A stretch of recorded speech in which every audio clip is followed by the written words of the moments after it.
अतीक अहमद की police custody में हत्या के बाद पुलिस वालों के सामने अतीक अहमद और उसके भाई पर ताबड़तोड़ गोलियां बरसाकर हत्या कर दी जाती है। और उस कांड के बाद हर किसी के दिमाग में एक ही सवाल कुलबुला रहा है कि भला अतीक अहमद की हत्या करने वाले कौन थे, उन्होंने हत्या क्यों की, क्या वजह थी और किस प्लानिंग से उन्होंने हत्या की। और बहुत सारे सवाल हैं कि आखिर पुलिस ने अतीक अहमद के हत्यारों पर गोली क्यों नहीं चलाई। जब वो अतीक अहमद के ऊपर गोलियां चला रहे थे तो पुलिस ने बदले में उन लोगों के ऊपर गोली क्यों नहीं चलाई।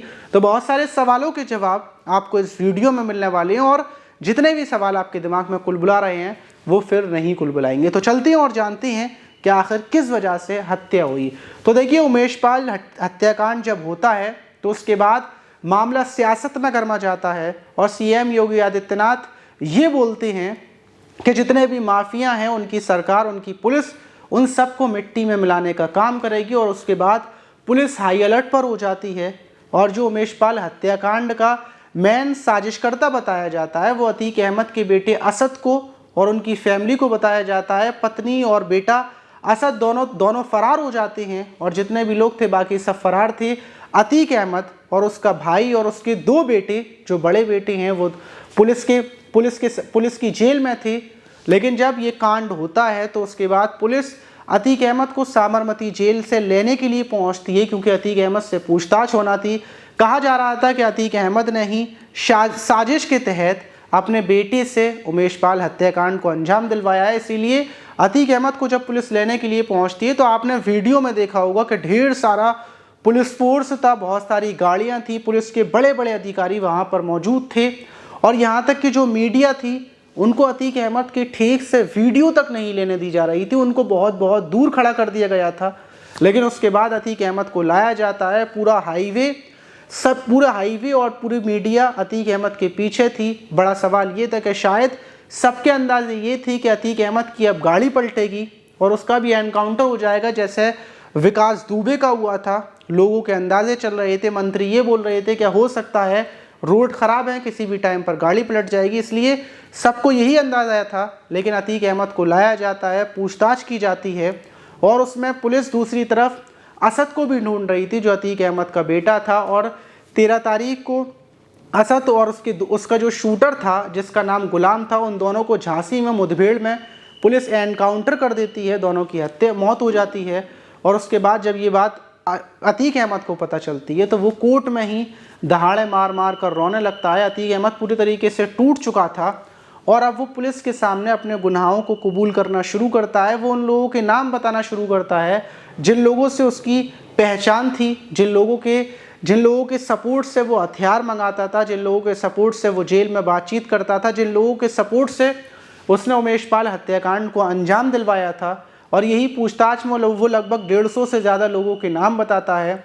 अभी अतीक अहमद का जो बेटा था उसकी मौत को 2 दिन हुए थे, 2 दिन पहले ही उसकी मौत हुई थी। 15 मार्च को अतीक अहमद को प्रयागराज के अंदर ही जो मेडिकल कॉलेज था वहाँ पर चेकअप के लिए लाया जाता है कि आखिर उसकी हेल्थ कैसी है, वो कैसा है। उसका भाई भी साथ में था। तो उस टाइम पर पुलिस बहुत कम थी। जैसे अतीक अहमद के साथ हमेशा पुलिस की बहुत सारी जीपें होती हैं, गाड़ियाँ होती हैं।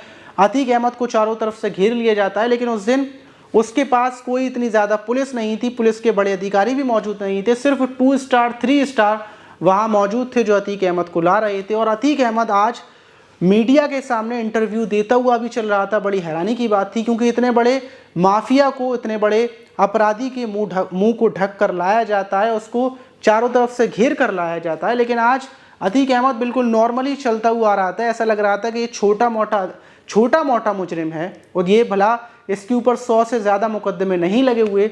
और इसी बीच उससे कुछ मीडिया वाले कुछ सवाल करते हैं कि तुम अपने बेटे के जनाजे में क्यों नहीं गए, तो वो बोलता है कि मुझे लेकर नहीं गए तो मैं कैसे चला जाता।